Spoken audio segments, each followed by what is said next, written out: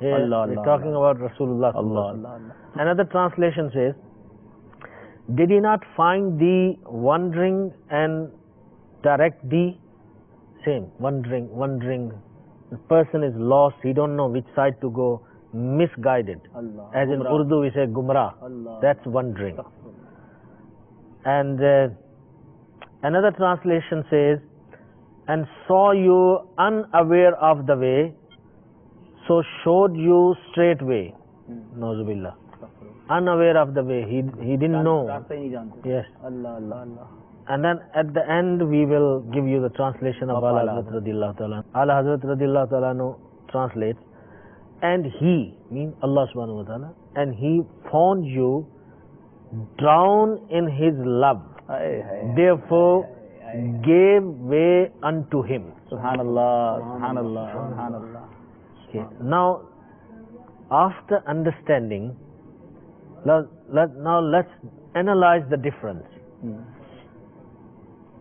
The translators, all these translators that we have discussed, have translated the word dal in such a way that it affected directly the personality and the prestige of the Prophet sallallahu alaihi wasallam. Whereas there is a consensus that Rasulullah sallallahu alaihi wasallam is sinless prior to the declaration of prophethood and after the declaration, whether it is before or after.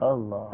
If that kind of Nabi you have, then where is the perfection? Astaghfirullah, astaghfirullah. How can he be a model? Allah.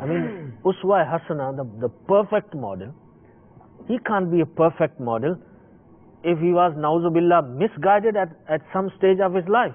Astaghfirullah.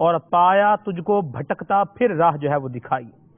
کہیں پر سرکار کے لیے گمراہ ہونے کا لفظ استعمال کیا, کہیں پر آوارہ پھرنے کا لفظ استعمال کیا اسی آیت کے اندر مختلف جو ہے مترجمین نے. تو یہاں سے جو یہ بات سمجھی جا سکتی ہے کہ جب کوئی عام فہم, جس طرح مفتی صاحب نے فرمایا کہ بچہ اگر چھوٹا جو ہے وہ یہ پڑھے گا, اس طرح کا ترجمہ پڑھے گا جس میں اس طرح کی بات ہے کہ سرکار کو اللہ تعالیٰ نے جب گمراہ پایا یا راست سے ہٹ گئے, تخصیص بھی نہ کی جائے. ایک عام قاری جو ہے جو دین سے دور ہے اور وہ کھول کے قرآن پاک پڑھے گا, اور بڑے بڑے ان تراجم کے آگے نام لکھے ہوئے ہیں, ہم ان کے نام نہیں لے رہے, ورنہ بڑے بڑے لکھاری اپنے زمانے کے وہ کہلاتے ہیں, اور اب ان کا ترجمہ پڑھتے ہوئے وہ تو یہی سمجھے گا جی کہ سرکار صلی اللہ علیہ وسلم نعوذ باللہ بھٹک گئے. اور پھر دوسری بات ہے سب اسی ترجمے کو اگر دیکھا جائے, انہی مترجمین کے ترجمے اگر دیکھے جائیں تو دو جگہ پر اگر ہم دیکھیں مختلف مقامات پر, ایک سورہ نجم کے اندر اور ایک اس سورہ کے اندر, تو دو ترجمے ہمیں دو آیات نظر آئیں گے, اور اس سے ہمیں یہ جو ہے وہ تاثر ملے گا جو عام, جس کو معلوم نہیں ہے, عام پڑھنے والا ہے, قاری ہے, کہ قرآن کریم کی دو آیات کے درمیان ہی تضاد ہے. یعنی قرآن کریم کی ایک جگہ کچھ حکم فرما رہا ہے, ایک جگہ بالکل اس کے کچھ جو ہے حکم فرما رہا ہے. ایک جگہ جیسے ترجمہ کیا اور پایا تجھ کو بھٹکتا پھر راہ دکھائی, سورہ نجم کے اندر ہے ما ضل صاحبکم وما غوا, اس کا ترجمہ کیا تمہارے صاحب نہ بہکے نہ بے راہ چلے. ایک جگہ بتا رہے ہیں نہ بہکے اور نہ بے راہ چلے, اور دوسری جگہ پر جو کہا کوئی پایا تجھ کو بھٹکتا ہوا پھر جو ہے وہ راہ دکھائی. تو یہ بھی ایک تاثر مل رہا ہے کہ قرآن کریم کے اندر ہی جو ہے وہ تضاد جو ہے وہ موجود ہے, جبکہ اللہ تعالیٰ نے خود جو ہے وہ ارشاد فرمایا ہے کہ اگر یہ قرآن اللہ تعالیٰ کے علاوہ کسی اور کا ہوتا تو تم اس کے اندر جو ہے وہ ضرور بہت زیادہ اختلاف پاتے. تو ایسی بات نہیں ہے. قرآن کریم کا ترجمہ کرنے کے لیے صرف علوم ہی نہیں بلکہ عشق مصطفیٰ کی بھی ضرورت ہے, اور یہ ذوق کی بھی ضرورت ہے.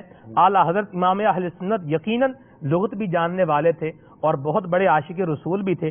ضال کے بہت سے معنی ہیں, ایک معنی یہ بھی آتا ہے جو انہوں نے کیا, لیکن یہ بھی دیکھنا ہے کہ آیا یہ معنی انبیاء کرام کے شایع نشان بھی ہے یا نہیں ہے. ضال کا جو ایک اور معنی آتا ہے وہ ہے بے پناہ محبت کرنے والا, اور محبت میں محو یا محبت کے اندر خود رفتہ.